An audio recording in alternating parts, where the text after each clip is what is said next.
नमस्कार साथियों, मेरा नाम है मयंक गौतम और आपका स्वागत है आपके अपने हिंदी वाले गुरुजी चैनल पे। पिछला वीडियो व्यंजन संधि से संबंधित था।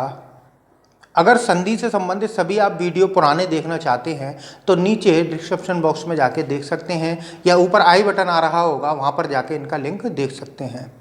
ठीक है, विसर्ग संधि आज हम पढ़ेंगे, लेकिन उससे पहले व्यंजन संधि से संबंधित एक बात आपको छोटी सी और बताऊंगा कि व्यंजन संधि के जितने भी नियम हिंदी में प्रयुक्त होते हैं उन नियमों को मैंने वहाँ पर व्यंजन संधि वाले वीडियो में करा दिया है। अर्थात मैंने प्रधान नियमों को वहाँ करा दिया है।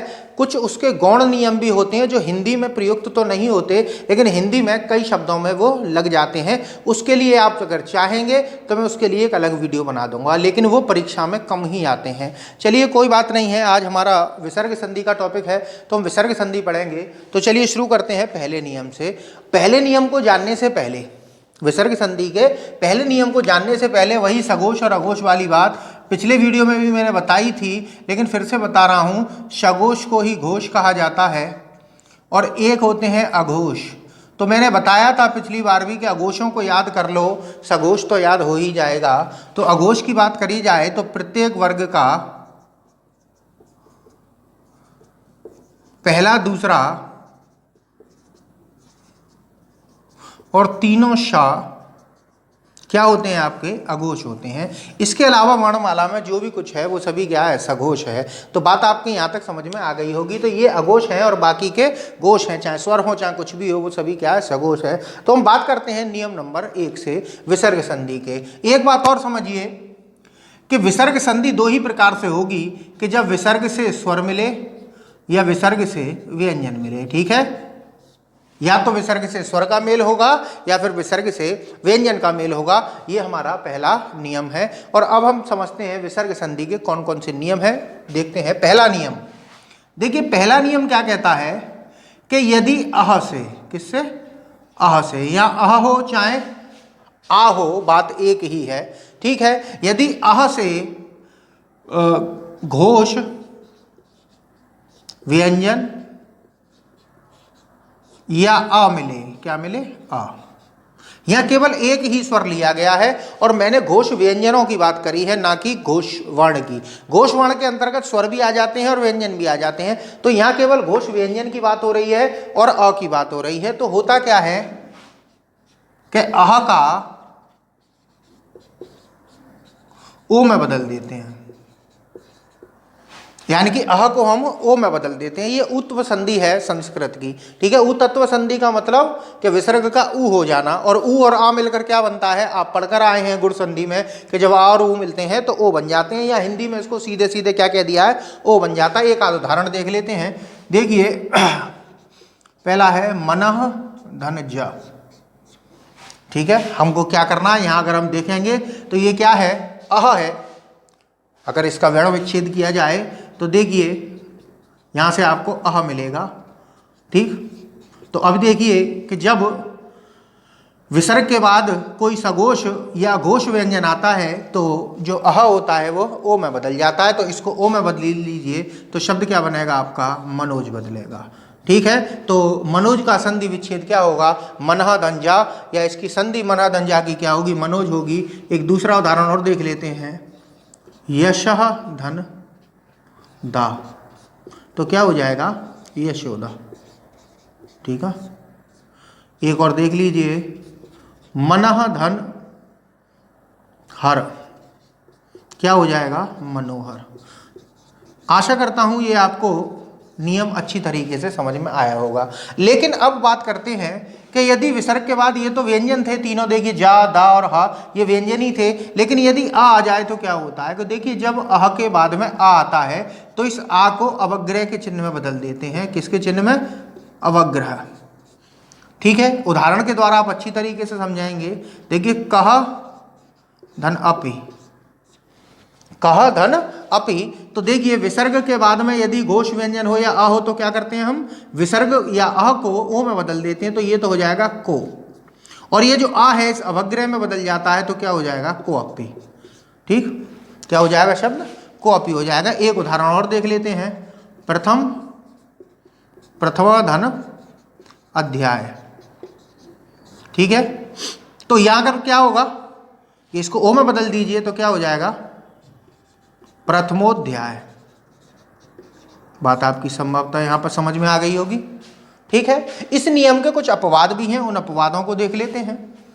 अपवाद, अपवाद का मतलब क्या होता है, नियम के विरुद्ध। अर्थात सामान्य तौर पर यदि अह के बाद में कोई सघोष व्यंजन आता है तो अह को ओ में बदल देते हैं, लेकिन कुछ अपवाद हैं, जैसे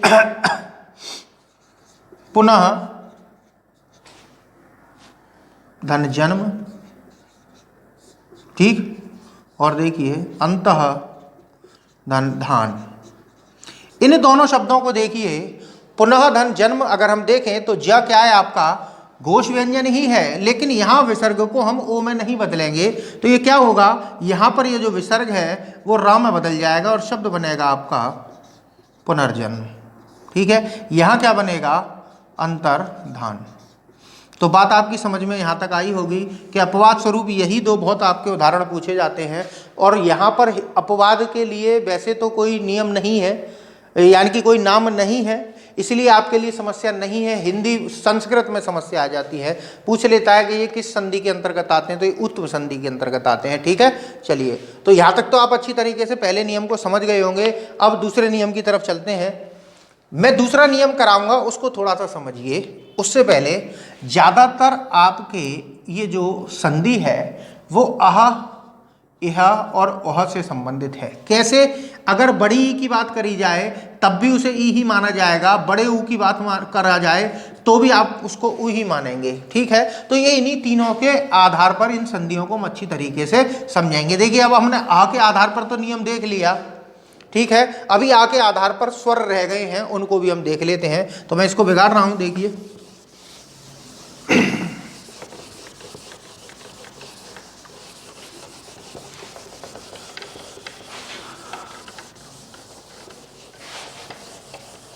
हाँ जी, दूसरा नियम हमारा क्या है कि यदि अ के बाद स्वर हो, लेकिन कौन सा स्वर नहीं होगा, अ नहीं होगा। ठीक है। अ नहीं होगा, तब क्या होता है, यानी कि ये पहले नियम का दूसरा पार्ट समझ लीजिए कि यदि अ के बाद में स्वर आता है तो जो हमारा विसर्ग होता है, विसर्ग का लोप कर देते हैं केवल, और कुछ नहीं होता। क्या कर देते हैं हम, विसर्ग का लोप कर देते हैं। उदाहरण देख लेते हैं हम। अतः धन एव, तपः धन उत्तम। अब यहां देखिए ये शब्द क्या बनेगा, अतएव बनेगा, और ये तप उत्तम बनेगा। तो हमने क्या किया, विसर्ग का लोप कर देते हैं जब अह से स्वर का मेल होता है। तो अगर हम देखें तो अह के बाद में आने वाले प्रत्येक सघोष को हम देख चुके हैं दो नियम में। ठीक है। अब बारी आती है तीसरे नियम की। तीसरे नियम में क्या होगा कि यदि यह हो या उह हो के बाद में कोई भी सघोष हो, सघोष कह लो या घोष कह लो, बात एक ही है, सघोष वर्ण। सघोष वर्ण का मतलब चाहे स्वर हो चाहे व्यंजन हो, तो होता क्या है, देखिए, तो विसर्ग रा में बदलता है। किसमें, रा में बदलेगा। ठीक है। इसके उदाहरण कुछ इधर देखते हैं। पहला है, देखिए, नेह और धन। देखिए, त था ध क्या है आपका, सघोष है, तो इस विसर्ग को रा में बदल दीजिए, शब्द क्या बनेगा आपका, निर्धन। ठीक है। देखिए, दुह धन जन, क्या बनेगा शब्द, दुर्जन। ठीक है। और देख लेते हैं, नेह धन आधार। अब यहां देखिए, यहां जब इसको रा में बदल रहे थे तो कोई स्वर नहीं मिल रहा था उसको पूरा करने के लिए, लेकिन यहां जब रा में बदलेंगे तो उसको आ का आधार मिल जाएगा और शब्द हो जाएगा निराधार। ठीक है। बात आपकी समझ में आई। एक और देख लेते हैं, दोह धन आचार। आचार आप जानते ही हैं, तो शब्द क्या बनेगा, दुराचार बनेगा। अब बहुत से देखिए यही क्या कर जाते हैं कि जहां बताते हैं बड़े आ की मात्रा दिखाई दे वहां पर दीर्घ संधि हो जाती है, नैनो सेकंड में संधि सीखिए, तो वो गलत पढ़ाते हैं। अगर आपने इस तरीके से लगाओगे तो इसको भी दीर्घ लगाया होगे। इसी तरीके से मनोज शब्द देखिए, मैंने अभी कराया था मनोज, मनाधन जा से बनाए, लेकिन ओ की मात्रा वो बताते हैं कि जहां ओ की मात्रा दिखाई दे वहां गुण संधि लगा दीजिए, तो वो गलत हो जाएगा आपका। इसीलिए मैं कहता हूं ट्रिकों के माध्यम से मत पढ़िए, पहले आप कॉन्सेप्ट को क्लियर करिए, तब आप अच्छी तरीके से कर पाएंगे। तो यहां तक आप समझे 3 नियम, ठीक है। तो अगर हम देखें तो इन 3 नियम में हमने अह यह और उह के बाद में जितने भी सगोष्माण आ सकते थे वो देख लिए। अब जितने भी नियम हैं वो किसके लिए हैं? अघोषों के लिए हैं। चलिए देखते हैं।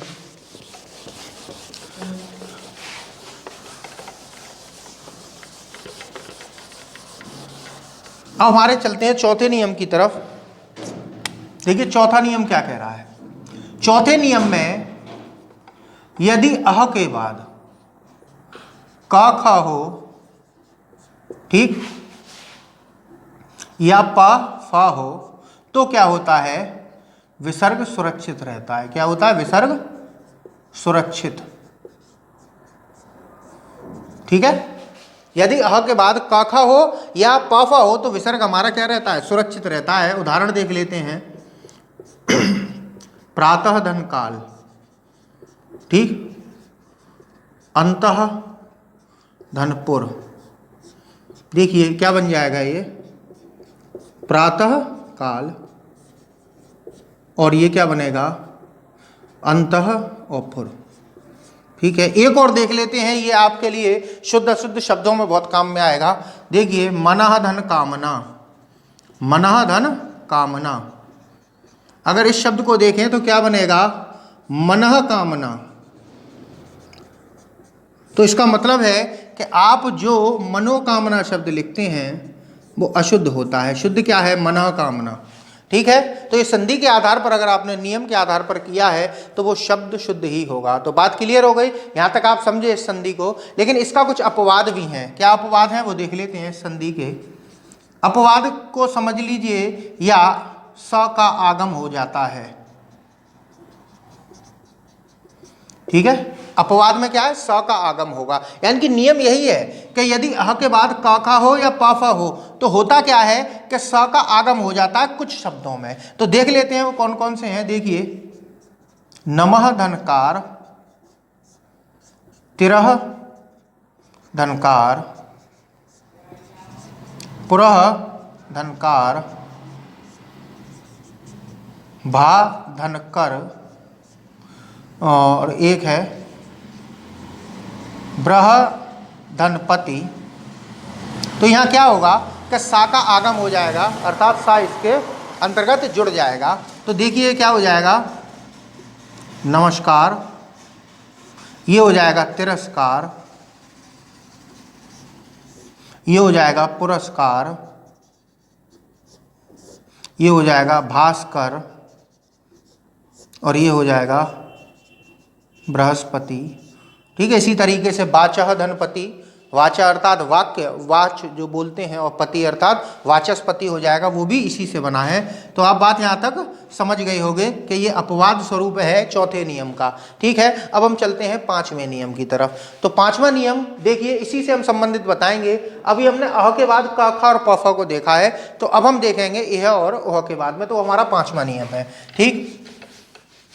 ये नीली ही सही है, काली तो थोड़ा जाड़े हैं तो काली ढंग से छूटती नहीं है। देखिए मैं इस नियम को पूरे को नहीं बिगाड़ रहा। 5वां नियम है हमारा कि यदि यह और ओह की बात करी जाए, तो देखिए मैंने आपको पहले ही बता दिया, चाहे बड़ी ही हो चाहे तब भी यह माना जाएगा, और यदि बड़ा ऊ है तो उसको भी छोटा ऊ ही माना जाएगा। ओ है तब भी वह ही माना जाएगा, और अगर ए है तो भी यह माना जाएगा। चलिए यहाँ आते हैं कि यदि यह और ओह के बाद काखा आ जाए या पाफा आ जाए, अब इसमें एक चीज़ और साथ में आ जाती है, टाठा आ जाए, ठीक है। तो हम करते क्या हैं कि ये जो विसर्ग है ये शाम में बदल जाता है। किसमें? शाम में, ठीक है। ये हमारा कौन सा नियम है? 5वां नियम है। तो देख लेते हैं उदाहरण। देखिए निह धन फल, दुह धन कर और निह धन ठुर। शब्द क्या बनेंगे देखिए, ये बनेगा निष्फल, ये बनेगा दुष्कर, ये बनेगा निष्ठुर। संभवतः ये पांचवा नियम आपकी अच्छी तरीके से समझ में आया होगा कि ए और ओह के बाद यदि क खा आ जाए, प फा आ जाए या ट ठा आ जाए तो विसर्ग शा में बदल जाता है, अर्थात 2 नंबर शा में बदल जाता है। ठीक है, चलिए इसके लिए मैं आपको एक अभी ऐसा चार्ट बनवाऊंगा इन सभी नियमों के बाद में कि चौथे से लेकर आपके बाकी के जितने नियम हैं आपके एक बार में क्लियर होंगे। ठीक है, चलिए छठा देखते हैं। छठा नियम है कि अह, इह या ओह के बाद, या इसको सीधे सीधे लिखिए विसर्ग के बाद में, किसी भी विसर्ग के बाद में, विसर्ग से पहले कोई सा भी स्वर हो, यदि चा और छा आ जाए। देखो इसको देखेंगे तो ये पहला वर्ग है, ये आपका 5वें वर्ग के हैं और ये 3रे वर्ग के हैं। ठीक है, क च ट त प याद है आपको, उसी आधार पर मैं बता रहा हूँ 1 3 और 5। ठीक है, चलिए अब यहाँ आते हैं। यदि अ ई उ के बाद में च छा आ जाए तो विसर्ग सा में बदल जाता है। ठीक है, देखिए निह धन चय, ठीक, दोहा धन चरित्र। देखिए इन शब्दों का क्या बनेगा, ये बन जाएगा आपका, ये सा नहीं ये वाला है, माफ कीजिएगा इस शाम में। ठीक है, निश्चय, ये बनेगा दुष्चरित्र। ठीक है, बात आपकी समझ में आ रही है, ये छठा नियम आपकी समझ में आ गया होगा। अब देखते हैं 7वें नियम की तरफ। 7वां नियम है कि यदि अह, इह या ओह के बाद में क्या आए, देखो 1 हो गया, 3 हो गया, 5 हो गया, 2 हो गया, अब चौथा वर्ग बचा। चौथा वर्ग क्या होता है, क च ट त। तो त थ की बात करी जाए तो त या था हो तो क्या करेंगे, यहां पर विसर्गों के स्थान पर सा होगा। बात समझ में आ रही है? यहां मैं थोड़ा गलती से मैंने शा लिख दिया था, शा के स्थान पर सा लिख दिया था। उदाहरण देख लेते हैं। देखिए नमः धन ते, ठीक, और देखते हैं नेह धन तेज और दोहा धन तर। देखिए इन शब्द क्या बनेंगे, ये बनेगा आपका नमस्ते, ये बनेगा निस्तेज, ये बनेगा दुस्तर। ठीक है, संभवतः आपको 7 नियम तक समझ में आ गई होगी बात। अब केवल 2 नियम बचते हैं, 8वां और 9वां। ठीक है, चलिए यहां तक आपकी बात समझ में आई होगी। हाँ जी, अगला नियम है आपका 8वां नियम है कि देखिए यदि विसर्ग के बाद में श, श या सा हो तो क्या होगा कि भाई ये तो अभी खुद बदल बदल के आए हैं, है ना, कि देखो ता था तो ये वाला सा बनना था, चा छा था तो श बनना था, और यदि क ख थे तो क्या बदल रहा था, श बदल रहा था। तो अब ये श किस में बदलेंगे, तो देखिए कि यदि विसर्ग के बाद में श हो तो ऑप्शन की बात आती है। ठीक है, पहली बात, और दूसरी बात को याद रखिएगा, या तो विसर्ग सुरक्षित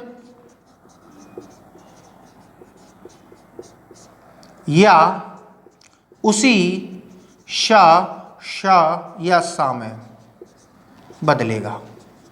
ठीक है, ये ऑप्शन से लगाना है। बहुत से आप कहेंगे कि सर जी दोनों अगर ऑप्शन आ गए तो कौन सा लगाएंगे, तो दोनों ऑप्शन आपकी परीक्षा में नहीं आएंगे, इनमें से एक ही ऑप्शन आएगा और उसको आपको लगा देना। और ये मैं नहीं कहता, ये प्रमाणित किताबों से मैंने पढ़ाया है। ठीक है, ये कामता प्रसाद गुरुजी भी कहते हैं और कई लोग भी कहते हैं। चलिए देख लेते हैं, उदाहरण देख लेते हैं। देखिए सबसे पहले भगवान का नाम लेते हैं, नमः शिवाय, नमः शिवाय। तो इसको देखें तो आप अगर ऐसे लिख दोगे तो भी सही है, और अगर इसको आप ऐसे लिख दोगे नमः शिवाय तो भी सही है आपका। ठीक है, तो ये दोनों ही ऑप्शन आपके सही होंगे। ठीक है, ए और बी दोनों में आएगा तो दोनों लगा देने हैं, एक आएगा तो एक लगा देना, ये दोनों ऑप्शन से लगते हैं। ठीक है, और देख लेते हैं इसका एक देखते हैं, नेह धन इसका शब्द नहीं याद आ रहा।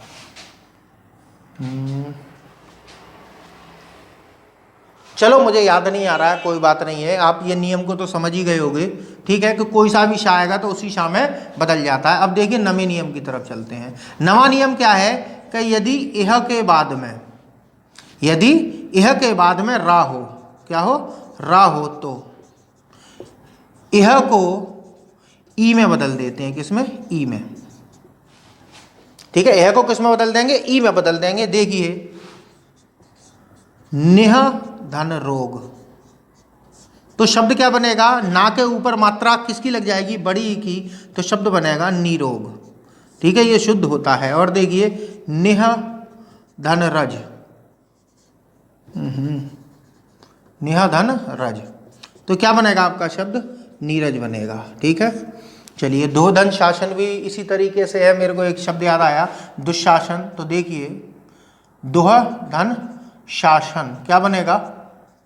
या तो दुशासन ही रहने दीजिए, इस नियम में बता रहा हूँ 8वें में, और या फिर दुशासन भी चल जाएगा। ठीक ठीक,